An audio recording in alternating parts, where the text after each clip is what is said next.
Getting the proper sleep is one of the best things you can do for your overall health, right? We've heard it time and time again. Numerous studies are linking lack of sleep to health.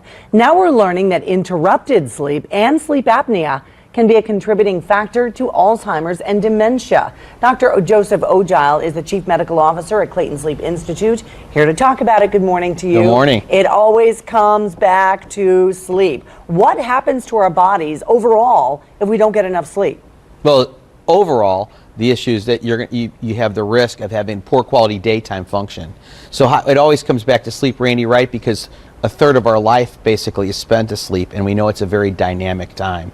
And what's happened, and what this is interesting, it's come out with the Alzheimer's convention this week, and I saw your wonderful interview yesterday. This is a great follow-on to indicate that there's been about 3 studies recently released, significant number of folks, 500 to 700 people, looking at obstructive sleep apnea and what it does to the brain. And what's come up is that it appears that disrupted or fragmented sleep, as you were mentioning, it shows increased deposits of amyloid, which is a protein which helps cause Alzheimer's disease. Now, there's a term that the brain washes itself during our sleep.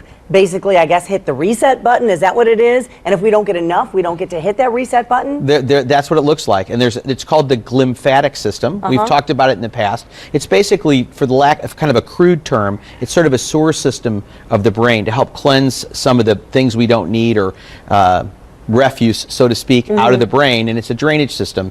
And when we don't get enough sleep, it appears that that system does not work very well.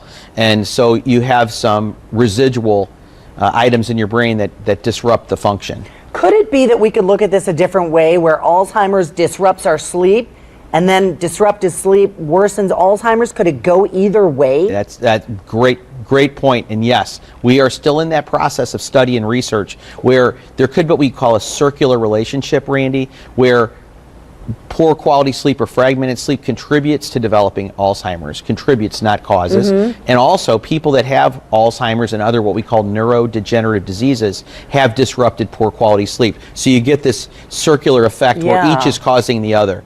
And it's a fertile area for us to do research, but also help patients as well. Wow, it's just a never-ending circle, it seems. Well, more studies, I'm sure, are being done, but we thank you very much for coming in, as always. Some good insight. And if you want to look at these studies that Dr. Ogile mentioned, we've got links to those on our website, as well as a link to the Clayton Sleep Institute on our website, as well as our Fox 2 News app. Have a good night's sleep, Doc. Thank you. All right. You too. And John, over to you.